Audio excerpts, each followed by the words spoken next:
Hey guys, this is Matt, and I wanted to do a video update today on particularly our shipper stock. So we've been ever so patiently waiting for these things to go ahead and make new highs over the past, I don't know, several weeks or so. And so what we're looking at here is a chart of the Baltic Dry Index. So what I want to do in this video is kind of give a bird's eye view of the situation to maybe help some of you who are wondering what's going on. Hey, are these stocks going to go up or what? And those of you who are new, maybe to help you consider maybe taking a position for the first time in some of these, okay? So first thing you have to consider always with shipping stocks is the Baltic Dry Index. So the Baltic Dry Index is what needs to go up, basically, if shipper stocks are going to go up. I mean, just that's as simple as that.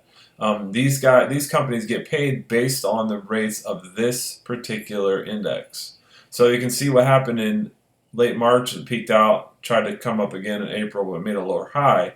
So it's been a deep pullback now, for the last several weeks.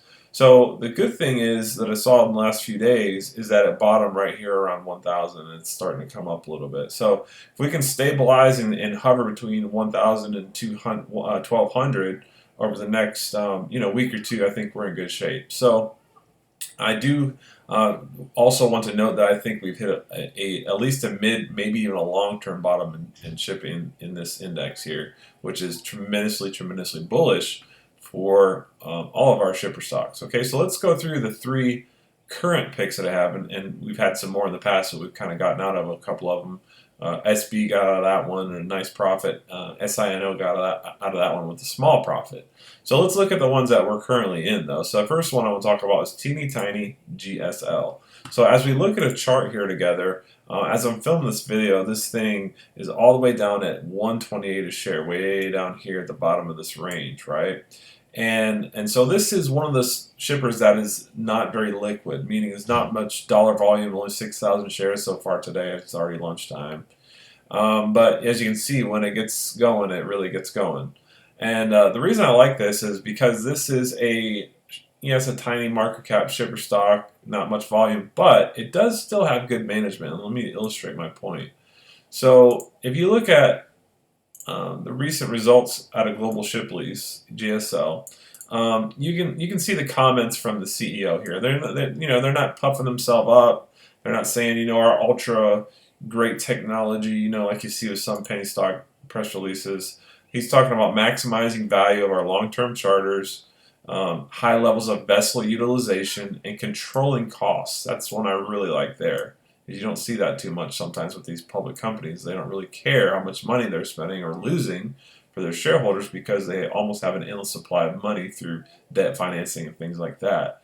So he's talking about here about stable cash flows, right? And then also you see that year over year they had EPS of 14 a share compared to 10 cents a share last year. So that's an improvement, marginal, but an improvement. Year over year revenue was down a little bit, but like I said, if those BDI rates keep going up, at least trending up, we're in good shape. All right. So that's what I want to address on GSL. The next one that I want to address is NM, Nevels Maritime. So you can see, we've held nicely here in this 180 to 190 range here for quite a while, and I was really happy with that. But it has pulled back now down to the 200-day moving average. So, I'm sitting here looking at this chart thinking like, man, I'm tired of waiting on this thing, and some of you probably are too. But in all reality, in the grand scheme of things, this could be just like this pullback to the 200-day right here in December, right? I mean, the best time to buy stocks is when, it's like, I don't really want to buy it. It looks like it's going down. Looks like it's doing nothing. But history proves out that, the best time to buy is, when they're languishing. And then, when things get exciting again, that's when all the day traders will be coming back in and they'll be chasing this thing up past $2. So let me just go back to GSL really quick. So for NM, basically the price target that I'm looking for is above $2, right? That's very conservative, but that's the low end. The high end is over 250. Okay, so but I want to kind of keep things not too, ambitious for the time being. So NM price target at the time being is $2 for GSL. My price target right now is above the recent high of 175 in January.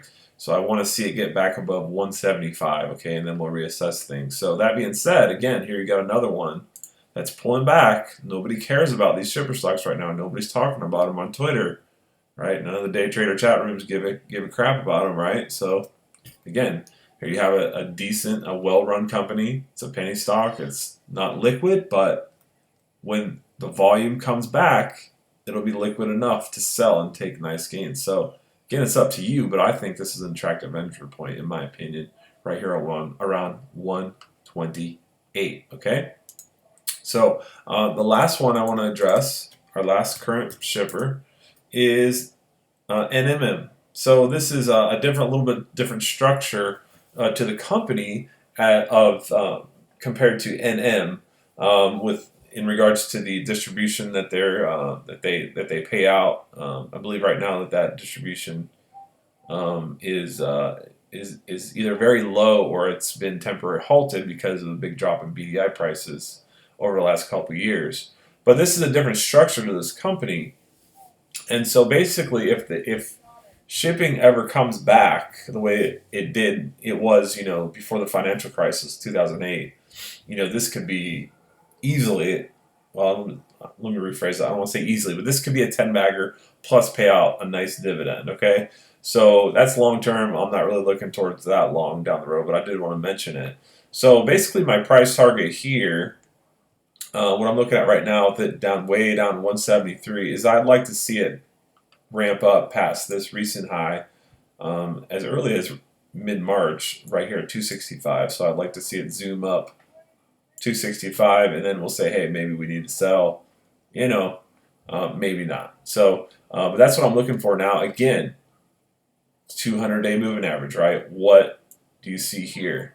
This basing pattern that took place in December and January of this year was right along the 200-day moving average. Doesn't mean it has to, it can't go a penny below that, right? It did go a little bit below it right here. But generally speaking, that sort of has great support, and it looks like it might be doing it again. Okay, there was some news out on NMM on the past few days, just some some general corporate news, but it was looked at fairly positively. The stock gapped up a little bit in after hours after it came out with very light volume, but the story remains the same. The storyline is intact for a revival of these languished shipper stocks. Okay, so I just wanted to send this out and let you guys know, hey, I know some of you that kind of been holding these in your account, say, hey man, what's going on here? So I wanted to give you some perspective, and of course I'm holding them too in my account. That's full disclosure.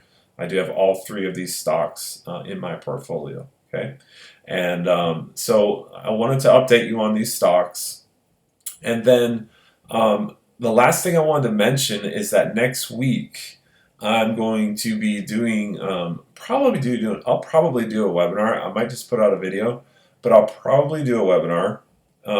And so what I'm going to do is I'm going to highlight a strategy that I've been using for the last 5 weeks, and this has been something that I've shared with my VIP traders. So some of you are members to my service Fed Minute system, where we trade based off of Federal Reserve events on the gold ETF, and we do really well.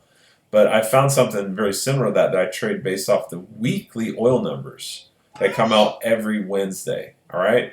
So I want to share that with you. It's an 80% win rate so far. It's a fairly new strategy, but it's exciting enough where I want to share it with you. All right. So I'm going to stop the video here, and you'll hear from me next week in regards to that. All right. So thank you guys.